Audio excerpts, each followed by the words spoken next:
इतना डरकर आपने इस भक्ति रूपी गर्भ को प्रफुल्लित करना है। जैसे माता गर्भ को राखा यतन बना और ठेस लगे तो क्षण हो तेरी ऐसे भक्ति जा। नारी कहावे पीव की रहे और संग सोए, जार सदा मन में बसे खसम खुशी क्यों होवे। देख कितनी गहरी बात बताई जाता है। नार कहावे पीव की और कहते हैं रहे और संग सोए और जार सदा मन में बसे। फिर यहां तक कह दिया। जब उस मान लीजिए उस दुष्टा में कबीर जी आते तो भी मना करते हैं कि नहीं गुरु जी को भी मानो, और जो दुष्ट आत्मा उनके पास जाते हैं वो कि मुझे तो गुरु जी कहे आस्था दुष्ट ढेट गया। तो ऐसे हमने कहते हैं जैसे माता गर्भ को रख यतन बना और ठेस लगे तक क्षीण हो जाती ऐसी भक्ति जा। जैसे किसी बहन को मुश्किल से गर्भ रहा हो कई वर्षों में, फिर वही जानती है कि किस प्रकार इस लाल को इस बच्चे को परिपक्व करना है। सपने में भी डर लगता है कि कहीं करवट बदलते समय बालक पर दाब ना आ जाए, मेरा गर्भ खराब हो जा। कितनी चिंतित रहती है, ऊंचे नीचे पर पैर ना टिक जाए, भगवान कहीं खान पीन में ऐसी गर्म वस्तु ना खा लो जिससे मेरा बालक खराब हो जाए। तो इतना डरकर आपने इस भक्ति रूपी गर्भ को प्रफुल्लित करना है। जैसे माता गर्भ को राखा यतन बना और ठेस लगे तो क्षण हुआ तेरी ऐसे भक्ति जा। नारी कहावे पीव की रहे और संग सोए,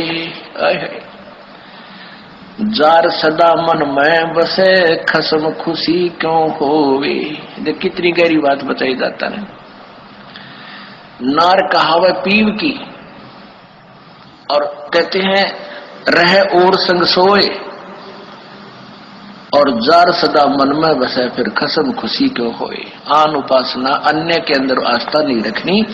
जैसे परमात्मा कबीर जी आए थे 64 लाख शिष्य थे उनके उस समय, उन्होंने कभी नहीं बताया कि मेरे स्थान में किसी और में भगवान आवे है उसमें जाकर पूज लो। अब उन दुष्टा ने के बका रखे ये बालक कि गुरु जी ने कहा है कि तुम ऐसे करो और ऐसे करो और उसको भगवान मानो, और गुरु जी का आगे नहीं बताना, नहीं वो नाराज हो जाएंगे। इन मंदबुद्धियों ने यह भी मान लिया गुरु जी का आदेश। पीछे से 10-20 दिन यह बकवास चली थी, अब सेट हो गया। गुरु जी का मेरा आदेश और मेरे सामने आप कहो कि क्या आपने ऐसा बोला है और मैं नाराज हो जाऊंगा, यह भी स्वीकार होगी। तो ये ऐसे कुसंगत होती है, वो बर्बाद करती है उन्हीं को जो मंद बुद्धि होते हैं। नहीं तो ज्ञानवान तुरंत सोच लेते ये कोई बात है। इतने दिन हो गए गुरुजी ने 15 साल हो गए मैं नाम देते न किसी को ऐसा कुछ कहा नहीं, कोई ऐसी दोगली बात करी नहीं।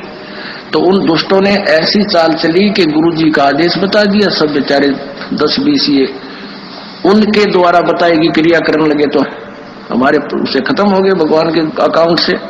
अब उनको पता लगा, सभी अपना क्षमा याचना कर रहे हैं। 10-20 खराब हुए थे फिर सेट हो गए, उनको नाम देते। तो परमात्मा कहते हैं कि एक तरफ तो गुरुजी मुझे कह रहे हैं और फिर दूसरे के पास आस्था रख रहे हो, तो उसके विषय में क्या बता रहे हैं कि नार कहावे पीव की और रहे और संग सोए। आस्था किसे में और नकली गुरु किसे मान रही, ऊपर ले मनते और कहते हैं जार सदा मन में बसे। आस्था तुम्हारी दूसरे में हो गई है तो फिर खसम खुशी क्यों होए। वो परम पिता परमात्मा धनी हमारा क्यों कर राजी होगा। कहते हैं सेज बिछावे सूंदरी अंतर पर्दा होए और तन सौंपे मन दे नहीं कदे न सुहागण होए। अब जैसे यही एक ये मोटा उदाहरण था जो अभी ये घटना हुई कि मुझे तो गुरुजी कहे आस्था दुष्ट ढेटनी में दुष्टा में। तो क्या बताते हैं सेज बिछावे सूंदरी यानी आत्मा और अंतर पर्दा होए, अंदर दोष रखे, अंदर में आड़ बना ली। और कहते हैं तन सौंपे मन दे नहीं, यानी शारीरिक तरीके से तो यहाँ आकर नमस्कार करे और आत्मा उस दुष्टा में। ये 10-20 से बिगड़े थे वो सेट हो गया। अभी 10-1 दिन ये पता नहीं अंडरग्राउंड कैसे एकदम चल पड़ा था सिस्टम। तो दास को पता चला जब उनको बता दिया कि तुम्हारा सब कुछ बर्बाद हो गया, तो उन प्यारी आत्माओं ने बहुत दुख हुआ इस बात का कि हमारा तो सारा नाश कर दिया उस नालायकों ने। ऐसे बहुत से झटके आएंगे, लेकिन ये हमारे ये परमात्मा का बाग किसी से बिगड़ नहीं सकता। ये तो पूरे ब्रह्मांड में छावागा। ये बड़े बड़े ये टीरी खा ये ढाने हमने ये बड़े बड़े पंथ पंडेरिये नए कुतरू आगे थोड़े हमारी संगत को खराब कर सकते हैं।